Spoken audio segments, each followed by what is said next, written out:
таа е една од најпрепознатливите лица на македонската модна сцена и соработува со голем број јавни личности. Вечерва разговараме со Белисима за модата, кариерата и незините следни чекори.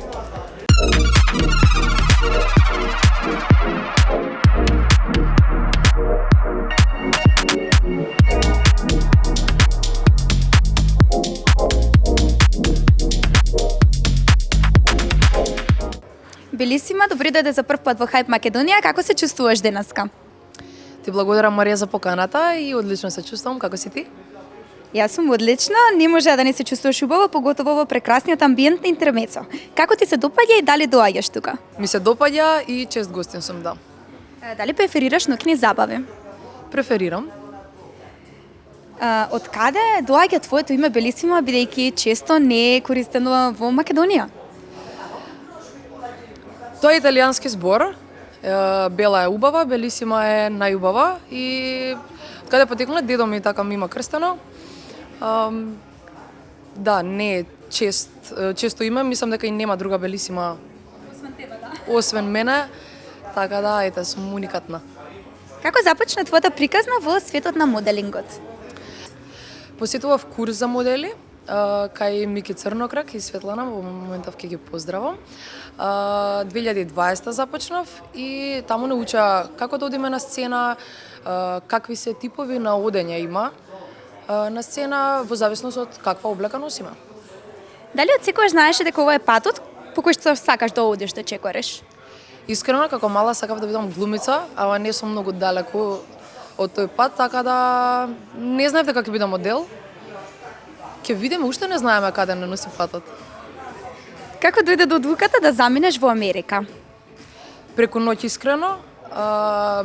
Не сакам воопшто, имаше и тешки и убави моменти таму. На секого му посакувам ако има шанса да ја искористи да отиде. Пораснав за 2 години таму и искуството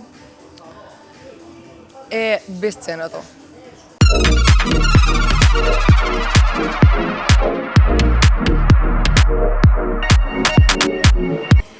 Кажи ми, кој ти беше најтешкиот период во Америка? Најтешкиот период во Америка, можам да одвојам првен момент кога ти фала твоите, далеку си од дома и кој ќе ти дојде еден момент преку глава, не можеш да се речеш, знаеш, палам колата си одам дома, предалеку е, по некоја програма ние бевме таму, што не е туку така лесно да се вратиш. Има моменти каде што аплицираш за втора работа, те одбиваат, аплицираш за трета работа, те одбиваат и си викаш дали е проблемот во мене, каде е проблемот, зашто не ми успева ова, али тоа не исчеличи и не направи посилни и за ништо не би го заменила тоа чувство, колку и да ме било тешко, ме научило на нешто.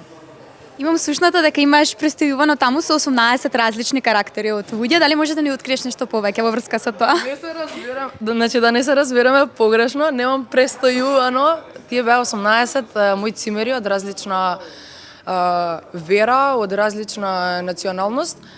Значи во една куќа бевме 18 луѓе. Беше многу тешко, колку и да беше убаво, забавата беше дома, после работа сите сме се дома, додека да си раскажеме на секој како му прошол денот. Тука е забавата, нели?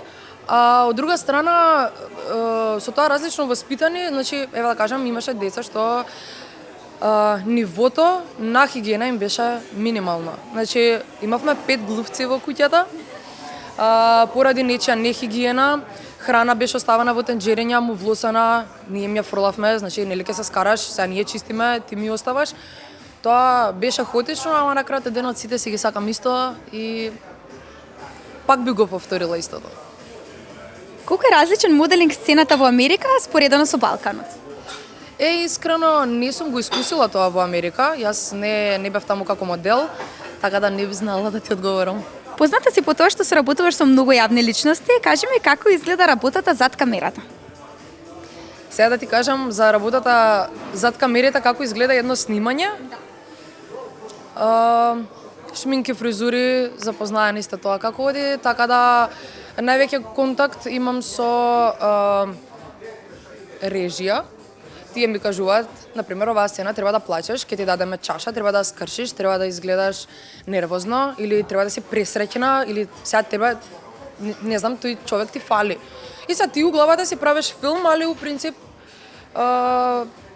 не знам, со нив имаме најмногу комуникација, со артистите и не толку. Еве колку време трае таа подготовка со режија, еден сет да се сними?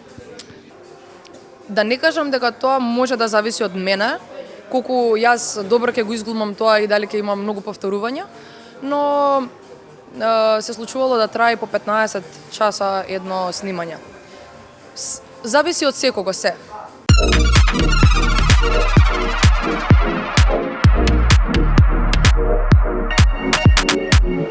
Дали имаш некој настан кој што ти остана во сеќавање? Fashion Festival можам да го издвојам, тоа беше еден посериозен настан и многу поголем чекор за сите нас модели кои учествувавме на истиот. Многу различни модни куќи се појавија и беше предизвик за сите нас. Чисто те гледаме заедно и со Катрина, кажи ми какво е твоето мислење за неа? Па чим ме гледате често со неа, имам многу позитивно мислење, професионална и ајде една тајна да откривам на многу фешн настани. Сум ја одбирала она да биде мојот шминкар, она шминкаше за сцената и има неколку шминкари каде ќе ти се падне таму, ја викам Катрина, те молам, чувај ми место, само ти да ме шминкаш и презадоволна сум од неа. Во подкастот на Марио Рангеловски, Марио и каже на публиката дека се знаеш лично со Даниел Николовски со Кейт Бела. На кој начин имаш соработувано со нив? И какво е твоето мислење за нив? Па позитивно, морам да признам, Даниел Николовски ми има спремано шминкано за неколку настани и евенти, а Кейт Бела во моите почетоци, она ми помогна за мојот изглед и стоеше зад мене. Може да преминеме сега на неколку прашања кои што се поврзани со модата. Колку мислиш дека социјалните мрежи се важни за успехот на еден модел денеска? Доста важни. Морам да признам, луѓето сакаат да гледаат како ти проаѓа еден ден, да гледаат што се случува во твојот приватен живот исто така.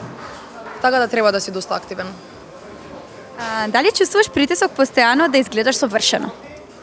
Не чувствувам притисок, изгледам совршено, бидејќи тоа ме прави среќна и тако се чувствувам. Како се справуваш со критики и негативни коментари? Сега, за сега, да бидам искрена, немам негативни коментари, ама последователно е, ќе си дојдат тие сами по себе. Би сакала да те прашам што се случува позади сцената на едни модни настани? Значи, покрај тоа што нели се подготвуваме да бидеме убави за на сцена, ми има доста луѓе прашано дали е вистина дека голи се шетаме. Вистина е. И не се шетаме голи, туку се враќаш од едно излегување на сцена, немаш време за да ти се криеш од другите да не те видат, се соблекуваш на некои одредени костими, не можеме да носиме ниту градник, ниту гаќи, така да тотално голи се пресоблекуваме пред сите. И дизајнерот ти помага во тоа. Дали има мажи таму? Па да, ако дизајнерот е маж, тогаш да. Како ја гледаш модната и јавната сцена во Македонија? Па да не речам мизерно, иако имаме доста квалитетни индивидуи, можам да кажам дека ни треба малце повеќе поддршка од публиката. Се шири многу омраза, тоа е нешто што треба да се поправи. Сакаат да гледаат сценски настап, еве во музиката, сакаат да гледаат нешто светско, ама не го прифаќаат тоа како можела оваа да излезе полугола или како можело оној вака да се облече бил. Ама мислам дека има личности што имаат потенцијал да изгледаат светски. Сега ќе преминеме на малце па забавна страна. Јас ќе ти дадам 5 модели од Македонија, ти треба да ги подредиш од најдобар до најлош. Уствари вака ќе направиме. Јас ќе ти дадам 5 модели од Македонија и ти треба да избереш еден победник. Кој е најдобар? Ангела Василовска или Бојана Нушкова? Бојана Нушкова. Бојана Нушкова или Елена Ѓорговска? Елена Ѓорговска. Елена Ѓорговска или Катерина Ивановска? Катерина Ивановска е наша светска. Не можам да ги споредам, и разлика се во години, ама ќе кажам Катерина Ивановска. Добро, и за крај Катерина Ивановска или Моника Црнокрак? Катерина Ивановска. Што за тебе значи да бидеш самоуверена жена денеска? Да стоиш на своји нозе. Мислам дека кратко и јасно и доволно јасно. Кој совет би им го дала на младите девојки кои што сонуваат за моделинг кариера? Што порано да си отидат од државава? Каде се гледаш себе си во следните 5 години од сега? Во странство. Во странство било што и да работам. Мислам дали ќе бидам глумица, ќе бидам пејачка или ќе бидам модел, само да сум во странство. Покрај море. Да се надоврзаме за глумата. Дали имаш зимано некои часови за глума? Да, одев 2 години, не е ни битно каде, нема да ги откријам. Одев, посетував, имаше фаворити нивни девојчиња што си ги ставаа да бидат главни улоги. И тогаш изгубив желба, искрено векам, нема ни јас никогаш да стигнам до таму. Јас требаше да бидам цвеќе, требаше да бидам нешто позадина кај што само ќе довикува нешто. И тогаш изгубив желба, иначе се уште имам желбата, сега од кога пораснав. И не се гледам дека не можам тоа да си го стварам. Што би сакала луѓето да знаат за тебе, а ретко го гледат на социјалните мрежи? Па мислам дека све што треба да знаат е пласирано и доволно. Дали тоа било моделинг, спорт, музика, како што уствари не спомнав дека ништо за музиката, така и ја знам Калтрина. Она предава нели во средно музичко, јас таму завршив, така да ете и музиката е моја пасија. Или патување, све тоа што пласирам на моите Инстаграм или било какви социјални мрежи, доволно е тоа да го знаат за мене.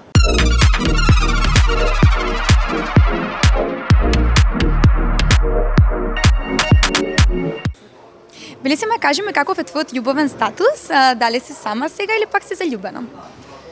Сама, не сум заљубена. Дали си имала афера претходно со некој модел маж?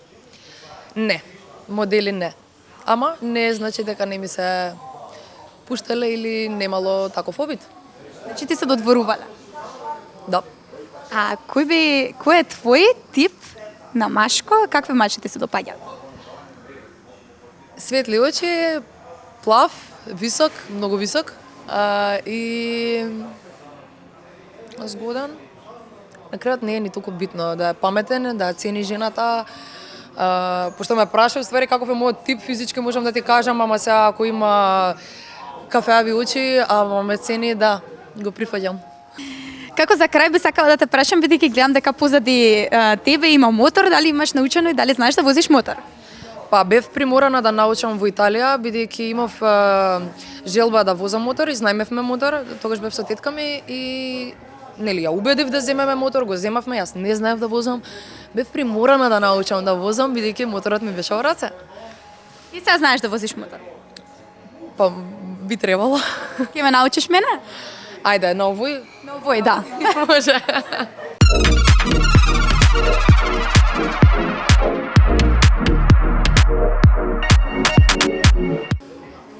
Јас сум Белисима, а вие гледате Хајп Македонија.